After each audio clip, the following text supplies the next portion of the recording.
Introduction. La phrase « le lien entre parents et enfants ne peut pas être rompu » est souvent répétée. Pourtant, cette connexion peut parfois être un fardeau. Les parents doivent naturellement aimer et soutenir leurs enfants, mais quand cet amour est considéré comme acquis, il devient unilatéral, et cela peut nous épuiser émotionnellement. Si vous ressentez cela dans votre relation, j'espère que ce blog pourra apporter un soulagement et vous guider vers une libération émotionnelle.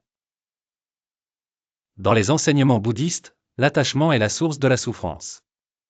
Le lien parent-enfant peut aussi devenir un attachement, une chaîne qui nous lie.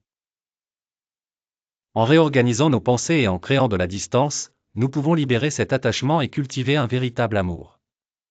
J'explorerai ici comment réévaluer la relation parent-enfant en suivant ces enseignements. 1. Qu'est-ce que l'attachement dans les relations parent-enfant? L'attachement dans les relations parent-enfant signifie une dépendance excessive. Les parents s'immiscent trop dans la vie de leurs enfants, et les enfants deviennent trop dépendants.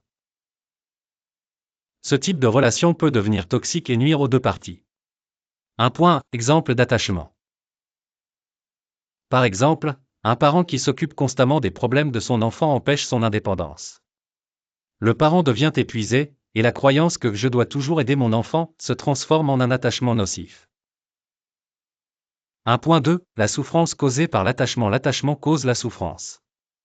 Une aide excessive peut entraver la croissance de l'enfant. Les parents peuvent lier leur estime de soi à leur rôle parental et se sentir piégés.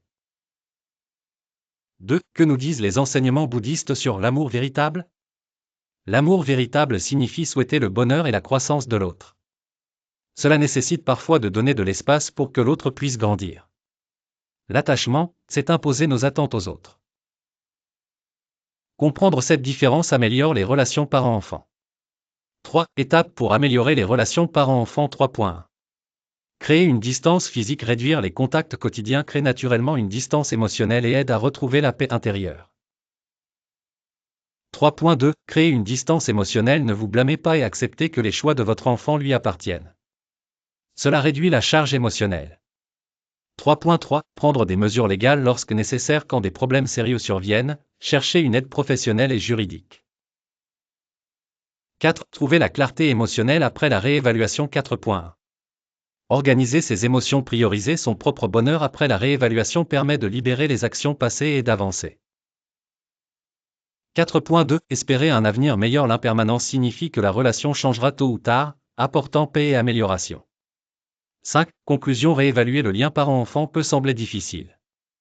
Mais libérer l'attachement selon les enseignements bouddhistes cultive une relation plus saine. Choisir son propre bonheur est bénéfique pour vous et votre enfant. Cette décision représente un acte de compassion, permettant à chacun de grandir.